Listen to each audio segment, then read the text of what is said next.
Plusieurs choses. Communiqué des LR, il est donc exclu à l'unanimité. Christian Estrosi, enfermé dans ton bureau parisien, tu ne vois pas la réaction des Niçois qui sont dégoûtés, c'est ça Oui, à peu près ce qu'il écrit.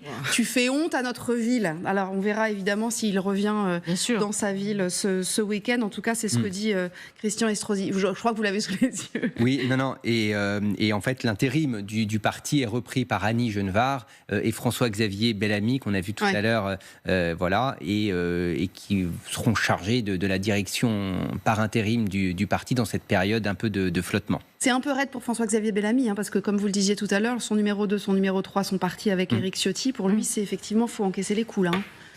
Mais en même temps, c'est compliqué parce qu'il avait été choisi par Éric Ciotti. Donc tout ça, c'est comme Laurent Wauquiez, qui était le candidat naturel à l'élection présidentielle des LR en 2027, dixit Éric Ciotti, qui avait été élu aussi sur ce deal. C'était moi, je suis élu président du parti et vous aurez Laurent Wauquiez. Ce qui avait fait un débat. Donc tout ça est une espèce de guerre de famille où ceux qui s'aimaient se détestent. C'est la dispute au sein de la famille avec des haines, des amitiés, des haines, de l'affection, de la tendresse et de la regardez, voilà Madame Genevard avec Michel Tabarot à côté. Est-ce qu'on va entendre quelque chose?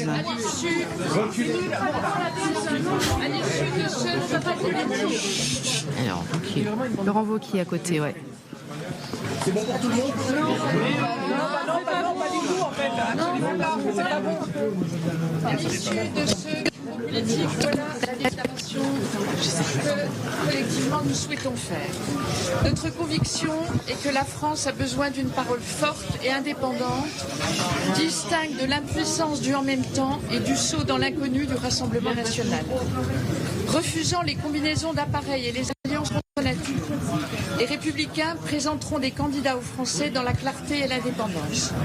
Entre la bien-pensance dénuée du moindre courage et la rage dénuée de la moindre crédibilité qu'incarne la France insoumise, l'Assemblée nationale aura besoin d'un pôle de stabilité.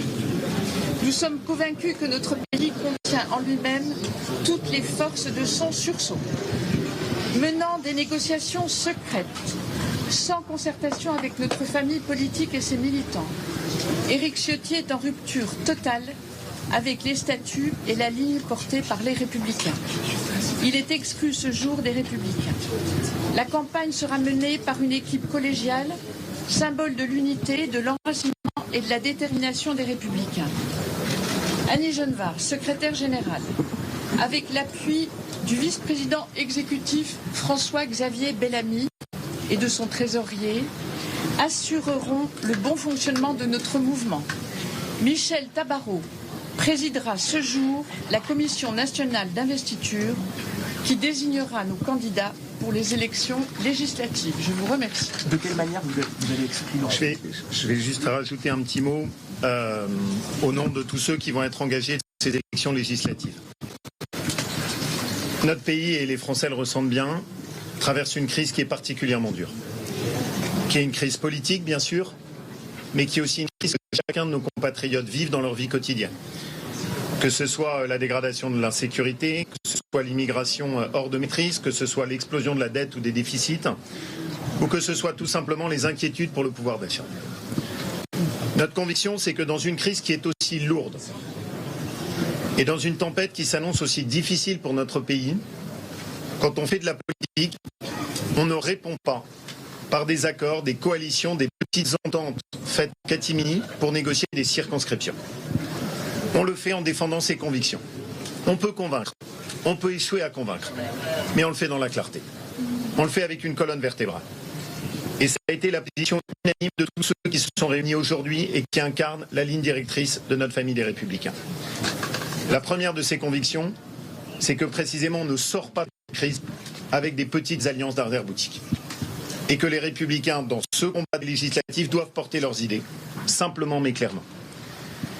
La deuxième chose, c'est que nous sommes tous convaincus qu'il y aura besoin de la parole d'une droite républicaine indépendante. Et que face à l'impuissance dans laquelle le en même temps a mené ce pays, face au saut dans l'inconnu que représente le Rassemblement national, il y aura besoin demain à l'Assemblée nationale de la stabilité que peut apporter cette droite républicaine indépendante. Et les Français auront ce choix lors des élections législatives. Nous allons faire en sorte qu'ils aient la possibilité d'avoir ce choix. Et nous serons nombreux à porter cette volonté, cette parole de cette droite républicaine indépendante qui offrira une autre alternative à celle de l'impuissance du en même temps ou à celle de ce saut dans l'inconnu du Rassemblement national. C'est le sens de la décision que nous avons prise aujourd'hui et c'est la seule qui est conforme à la réponse que nous voulons apporter. Je ne suis pas fier de l'image qu'a apportée la politique au cours des derniers jours. Mais la seule réponse qui est digne, la seule réponse qui est celle que nous apportons aujourd'hui, qui est un message d'indépendance, qui est un message de porter ses convictions, qui ne consiste à donner de leçons à personne, mais avoir cette conviction profonde que oui, notre pays a aussi besoin de cette voie d'une droite républicaine indépendante. Merci à tous. Attends, là, il va falloir un peu de discipline. Il faut reculer, là. Prise de parole, donc, d'Annie Genevard. On a compris qu'il avait été exclu à l'unanimité. Laurent Wauquiez qui dit un mot également. La question va être évidemment de savoir si ce psychodrame est désormais derrière eux, puisqu'on s'est posé la question depuis 2 heures maintenant sur le plateau de cette émission. On rejoint... Alors, Arlette Chabot est toujours là. Arlette Chabot est toujours là. Oui. Et on s'en réjouit. Merci, Arlette. Charles Sapin, journaliste au Point. Bienvenue à vous. Bonjour, ravi de vous retrouver. Renaud Pila est avec nous également, Marie Chantray pour le service politique de TF1 et LCI, et Jean-Luc Manot que je suis ravie de retrouver aussi. Bonjour Jean-Luc. Bonjour. Très bien. Allez, on écoute Jean-François Copé. C'était une décision indispensable. Il était hors de question de laisser planer la moindre ambiguïté par rapport à un comportement solitaire de débauchage vers l'extrême droite qui n'est absolument pas la démarche qui est la nôtre, qui est une démarche de droite parfaitement claire, républicaine, décomplexée, qui assume clairement les choses. Et c'est évidemment à cela que nous avons œuvré de manière absolument unanime cet après-midi. Il fallait le faire tout de suite et nous l'avons fait tout de suite. Il n'était pas imaginable qu'Éric Ciotti puisse, au nom de notre famille politique, décider tout seul une alliance totalement contre nature avec l'extrême droite, alors même que depuis toujours, notre ADN, c'est celle d'une droite de gouvernement responsable, gaulliste, libérale, sociale, européenne, attachée à un certain nombre de valeurs qui ne sont pas celles de l'extrême droite. Et ça ne nous empêche pas d'être en désaccord profond avec la manière dont Emmanuel Macron s'est comporté, aussi bien sur le fond que sur la forme. Il a joué l'avenir de la France au poker avec cette dissolution qui est totalement irresponsable, mais en même temps, on est aussi conscient du danger de l'extrême gauche qui est en première ligne pour déstabiliser la République. Donc oui, je pense qu'aujourd'hui, c'est une manière pour la droite de gouvernement d'appeler les Français à une prise de conscience d'une remobilisation autour de nous. Mais est-ce que ça veut dire qu'il est plus président du parti de facto? Il est plus membre du parti des Républicains. Je crois qu'il faut bien l'entendre. C'est pas simplement président ou pas président. Par définition, il s'est de lui-même, Éric Ciotti, exclu de notre famille politique. Et ce, de manière absolument rédhibitoire. Ça a été unanime. Son comportement est contraire à un élément clé qui est la charte des valeurs de notre parti et donc auquel se rattache l'application même des statuts. Donc du point de vue politique comme du point de vue juridique, par définition, il n'est plus membre du Parti des Républicains, ni lui, ni ceux qui, bien peu nombreux, ont imaginé de le soutenir. Oui, voilà. Il a lancé une plateforme pour donner la parole aux militants. Merci à vous. Merci. Alors, le temps que l'on se pose la question, le psychodrame est-il derrière eux? Réponse non, Marie Chantray, parce qu'Éric Ciotti a répondu. Absolument, sur ses réseaux sociaux, avec ce message. La réunion organisée cet après-midi a été mise en œuvre. Prononcée à l'unanimité.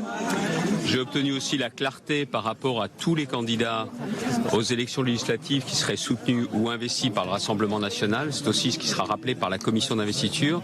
Et il y a un troisième point qui doit être pour moi tranché, c'est de dire très clairement qu'il y aura une consultation des militants pour savoir si oui ou non ils approuvent cet accord. Et ce point, on m'a dit que c'était compliqué à organiser. Non, c'est facile à organiser, je l'ai d'ailleurs précisé.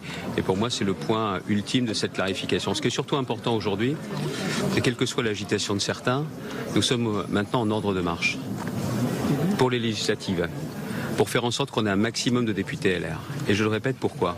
Pour imposer une cohabitation à M. Macron. Et c'est ça qui pour moi est essentiel.